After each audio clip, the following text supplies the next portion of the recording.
लीजिए सुनिए गबन भाग 49। दारोगा घर जाकर लेटे रहे। 11 बज रहे थे। नींद खुली तो 8 बज गए थे। उठकर बैठे ही थे कि टेलीफोन पर पुकार हुई। जाकर सुनने लगे। डिप्टी साहब बोल रहे थे, इस रमानाथ ने बड़ा गोलमाल कर दिया, उसे किसी दूसरी जगह ठहराया जाएगा। उसका सब सामान कमिश्नर साहब के पास भेज देना होगा। रात को मैं बंगले पर था या नहीं? दारोगा ने कहा, जी नहीं, रात मुझसे बहाना करके अपनी बीवी के पास चला गया था। डिप्टी, तुमने उसको क्यों जाने दिया? हमको ऐसा डर लगता है उसने जज से सब हाल कह दिया है। मुकदमा का जांच फिर से होगा। आपसे बड़ा भारी बलंडर हुआ है। सारी मेहनत पर पानी फिर गया। उसको जबरदस्ती रोक लेना चाहिए था। दारोगा, तो क्या वह जज साहब के पास गया था? हाँ साहब, वहीं गया था और जज भी कायदा को तोड़ दिया। वह फिर से मुकदमा का पेशी करेगा। रमा अपना बयान बदलेगा। अब इसमें कोई डाउट नहीं है और यह सब आपका बंगलिंग है। हम सब उस बाढ़ में बह जाएगा। जौहरा भी दगा दिया। दारोगा उसी वक्त रमानाथ का सब सामान लेकर पुलिस कमिश्नर के बंगले की तरफ चले। रमा पर ऐसा गुस्सा आ रहा था कि पाए तो समूचा ही निकल जाए। कमबख्त को कितना समझाया, कैसी कैसी खातिर की, पर दगा कर ही गया। इसमें जौहरा की भी सांठ-गांठ है। बीवी को डांट फटकार करने का महज बहाना था। जौहरा बेगम की तो आज ही खबर लेता हूं, कहां जाती है। देवी दीन से भी समझूंगा। 1 हफ्ते तक पुलिस कर्मचारियों में जो हलचल रही, उसका जिक्र करने की कोई जरूरत नहीं। रात की रात और दिन के दिन इसी फिक्र में चक्कर खाते रहते थे। अब मुकदमे से कहीं ज्यादा अपनी फिक्र थी। सबसे ज्यादा घबराहट दारोगा को थी। बचने की कोई उम्मीद नजर नहीं आती थी। इंस्पेक्टर और डिप्टी दोनों ने सारी जिम्मेदारी उन्हीं के सर डाल दी और खुद बिल्कुल अलग हो गए।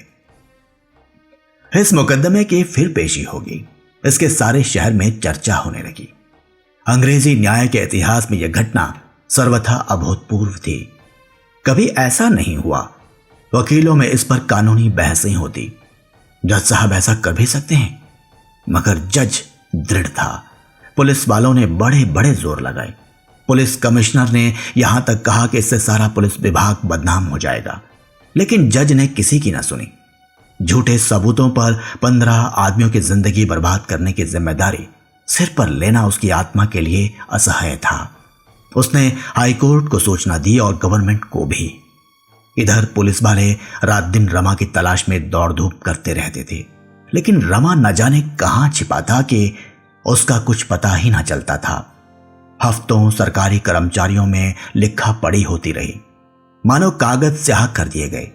उधर समाचार पत्रों में इस मामले पर नित्य आलोचना होती रहती थी। एक पत्रकार ने जालपा से मुलाकात की और उसका बयान छाप दिया। दूसरे ने जौहरा का बयान छाप दिया। इन दोनों बयानों ने पुलिस की बखियां उधेड़ दी। जौहरा ने तो लिखा दिया कि मुझे 50 रुपए रोज इसलिए दिए जाते थे कि रमानाथ को बहलाती रहूं और उसे कुछ सोचने या विचार करने का अवसर ना मिले। पुलिस ने इन बयानों को पढ़ा तो दांत पीस लिए। जौहरा और जालपा दोनों कहीं और जा छिपे, नहीं तो पुलिस ने जरूर उनकी शरारत का मजा चखाया होता। आखिर 2 महीने के बाद फैसला हुआ। इस मुकदमे पर विचार करने के लिए एक सिविलियन नियुक्त किया गया। शहर के बाहर बंगले में विचार हुआ, जिसमें ज्यादा भीड़ भाड़ ना हो। फिर भी रोज 10-12 हजार आदमी जमा हो जाते थे। पुलिस ने एड़ी चोटी का जोर लगाया कि मुलजिमों में कोई मुखबिर बन जाए, पर उसका उद्योग सफल ना हुआ। दारोगा जी चाहते तो नई शहादतें बना सकते थे, पर अपने अफसरों के स्वार्थपरता पर वह इतने खिन्न हुए कि दूर से तमाशा देखने के सिवा और कुछ न किया। जब सारा यश अफसरों को मिलता और सारा अपयश मातहतों को, तो दारोगा जी को क्या गरज पड़ी थी कि नई शहादतों की फिक्र में सिर खपाते। इस मामले में अफसरों ने सारा दोष दारोगा ही के सर मढ़ा। उन्हीं की बेपरवाही से रमानाथ हाथ से निकला।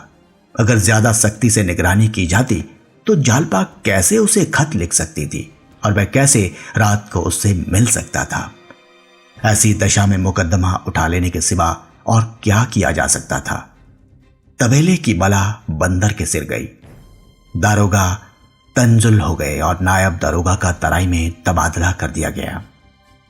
जिस दिन मुलजिमों को छोड़ा गया, आधा शहर उनका स्वागत करने को जमा था। पुलिस ने 10 बजे रात को उन्हें छोड़ा, पर दर्शक जमा हो ही गए। लोग जालपा को भी खींच ले गए। पीछे पीछे देवीदीन भी पहुंचा। जालपा पर फूलों की वर्षा हो रही थी और जालपा देवी की जय से आकाश गूंज रहा था। मगर रमानाथ की परीक्षा अभी समाप्त न हुई थी। उस पर दरोगा बयानी का अभियोग चलाने का निश्चय हो गया।